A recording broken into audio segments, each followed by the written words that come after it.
Hello everyone, we'll be starting with our today's topic, that is baroreflex.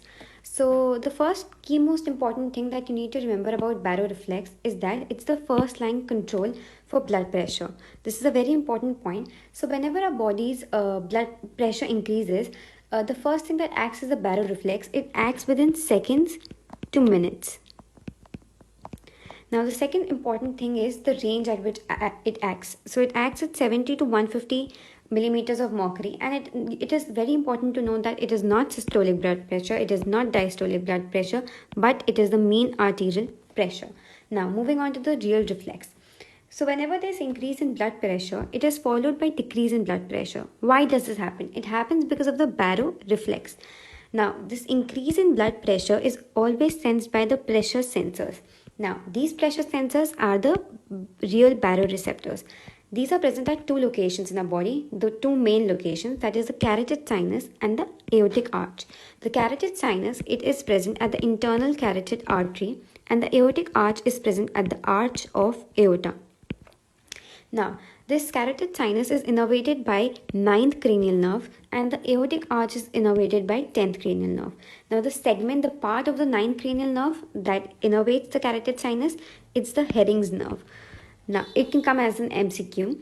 Now, the aortic arch is innervated by the 10th nerve and the part of the 10th nerve is the Sines nerve. Moving on. So, whenever these nerves are innervated, the signal reaches the medulla. In the medulla, the most important nucleus is the nucleus tractus solitarius for this reflex. In nucleus tractus solitarius, it results in the sympathetic nervous system being inhibited and the parasympathetic nervous system being activated. As soon as this happens, the ultimate effect that occurs is the drop in BP as well as the drop in heart rate. So there is hypotension as well as bradycardia. And now let me tell you, this is the most important thing you need to remember about baroreflex, that the BP decreases as well as the heart rate decreases. Now we have studied that it inhibits the sympathetic nervous system and activates the parasympathetic nervous system. But how does that happen? So in medulla, you have two main important nucleus. So first nucleus is the nucleus tractus solitarius. Now this nucleus tractus solitarius, whenever medulla activates this nucleus, it releases glutamate. Now what does glutamate do? It is an excitatory neurotransmitter, so it excites CVLM. Now what do I mean by CVLM? CVLM is caudal ventrolateral medulla. After the caudal ventrolateral medulla is excited, it releases GABA. Now, GABA we know is an inhibitory neurotransmitter. So, GABA, it inhibits RVLM. Now, RVLM is the sympathetic center, guys. RVLM means rostral ventrolateral medulla. As soon as this is inhibited, that means a sympathetic inhibition occurs. Now, the second most important thing is that the medulla, it also sends signals to the nucleus ambiguous. Now, this is the center for parasympathetic nervous system.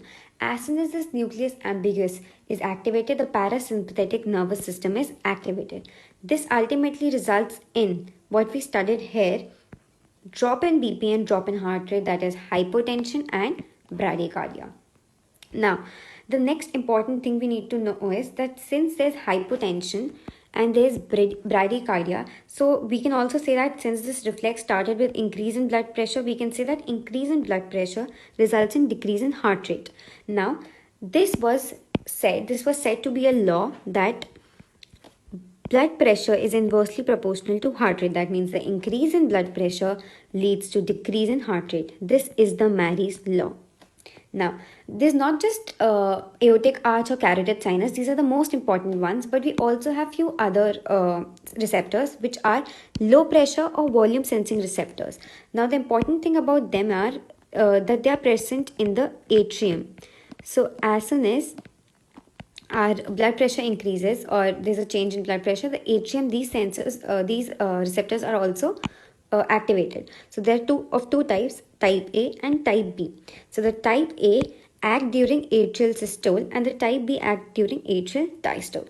So that is it, guys. That was all about baroreflex. So the most important thing you need to remember again is it's the first line control for blood pressure, the range, and that it is the mean arterial pressure. Then that the ultimate effect is the decrease in blood pressure and decrease in heart rate. about Mary's law, and about the RVLM. The RVLM is the sympathetic center. That's it, guys. Hope you have a good day.